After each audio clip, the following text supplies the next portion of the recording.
सोचिए आप ओएलएक्स पर अपनी पुरानी बाइक बेच रहे हैं। एक खरीदार कॉल करता है, बोली लगाता है, मोल-भाव करता है और फिर कहता है, "सर मुझे बाइक बहुत पसंद आई, मैं अभी एडवांस भेज देता हूँ।"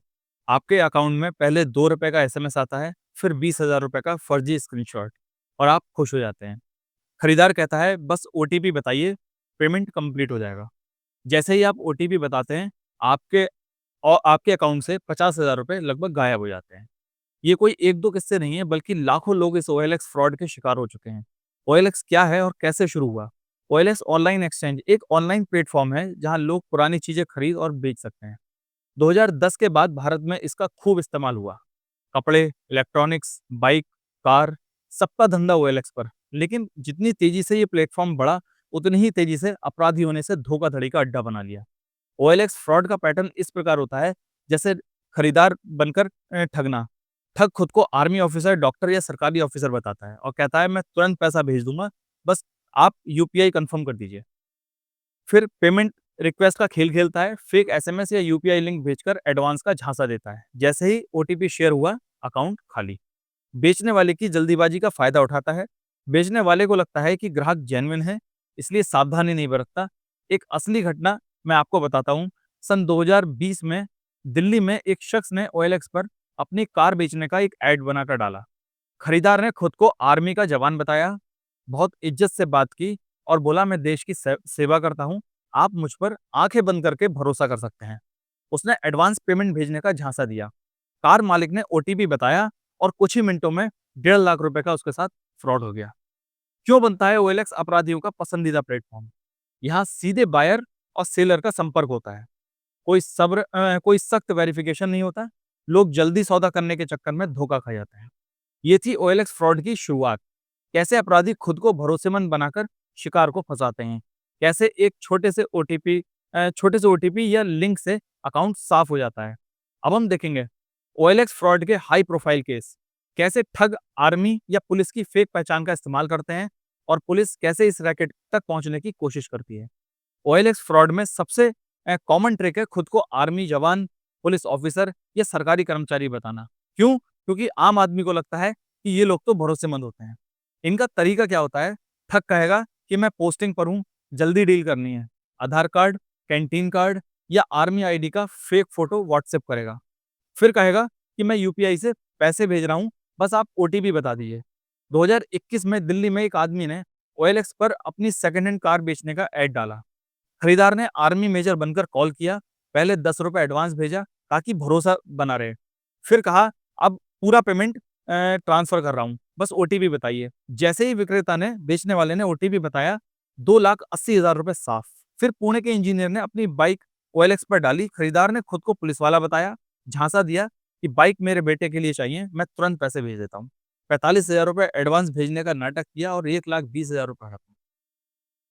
फिर नोएडा में ओएलएक्स पर एक महिला ने फ्लैट किराए पर देने का ऐड डाला। खुद को बीएसएफ ऑफिसर बताने वाले शख्स ने बोला कि मैं ट्रांसफर पर हूँ, एडवांस भेज रहा हूँ। फेक पेमेंट मैसेज भेजा और ₹3 लाख का फ्रॉड कर दिया। ऐसे ना जाने कितने हजारों केस हुए अभी तक लोगों को लूटने के। ये लोग नए-नए तरीके खोजते खोजते रहते हैं। इन लोगों की कुछ मनोवैज्ञानिक चालें होती हैं, जैसे लोगों से इमोशनल कनेक्शन बनाना कि मैं आर्मी में हूँ, देश की सेवा करता हूँ। जल्दीबाजी करना कि मुझे तुरंत पैसे भेजने हैं, ड्यूटी पर जाना है। छोटा-सा एडवांस भेजना कि पहले ₹1 से लेकर ₹10 तक भेजकर विश्वास जीतना, फर्जी डॉक्यूमेंट्स भेजना, जैसे असली जैसे दिखने वाले कार्ड्स भेजना। कई राज्यों की साइबर पुलिस ने ऐसे कई बड़े केस पकड़े। ज़्यादातर आरोपी राजस्थान, झारखंड झारखंड और उत्तर प्रदेश के निकले। इनके पास फेक सिम, यूपीआई अकाउंट और बैंक खातों की चैन होती थी। इन्हें पकड़ना मुश्किल क्यों होता है, वो आपको बताते हैं। जैसे ठग अक्सर ई-वॉलेट और फर्जी खातों से काम करते हैं। पैसे निकालते ही अकाउंट बंद कर देते हैं।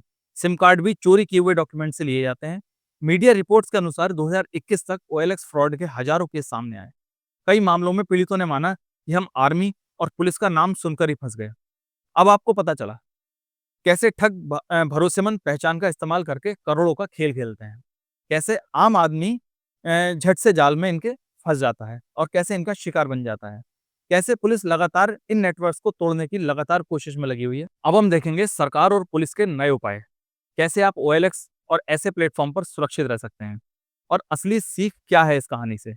सन 2019 से 2022 के बीच ओएलएक्स फ्रॉड इतना बढ़ गया कि दिल्ली, मुंबई, पुणे, लखनऊ जैसे बड़े शहरों में साइबर सेल तक बनाई गई। 1930 साइबर हेल्पलाइन लॉन्च की गई। कई बार ठग राजस्थान के भरतपुर, अलवर, झारखंड और यूपी के गांव से पकड़े गए। 2021 में दिल्ली पुलिस ने 12 ऐसे ठगों को पकड़ा जिन्होंने ओएलएक्स पर फेक आर्मी आईडी दिखाकर 4 करोड़ रुपए तक की ठगी की थी। जब लोगों ने ओटीपी शेयर करना बंद किया तो ठगों ने नई तरकीब निकाली, फेक यूपीआई लिंक, जिसमें पैसे भेजने के बजाय रिक्वेस्ट भेजी जाती थी। फेक क्यूआर कोड स्कैन करते ही अकाउंट से पैसा चला जाता था। पेमेंट मैसेज का फेक स्क्रीनशॉट, देखिए मैंने पैसा भेज दिया। आम आदमी की मुश्किलें क्या होती हैं, जैसे ओएलएक्स और अन्य प्लेटफॉर्म पर लाखों विज्ञापन होते हैं।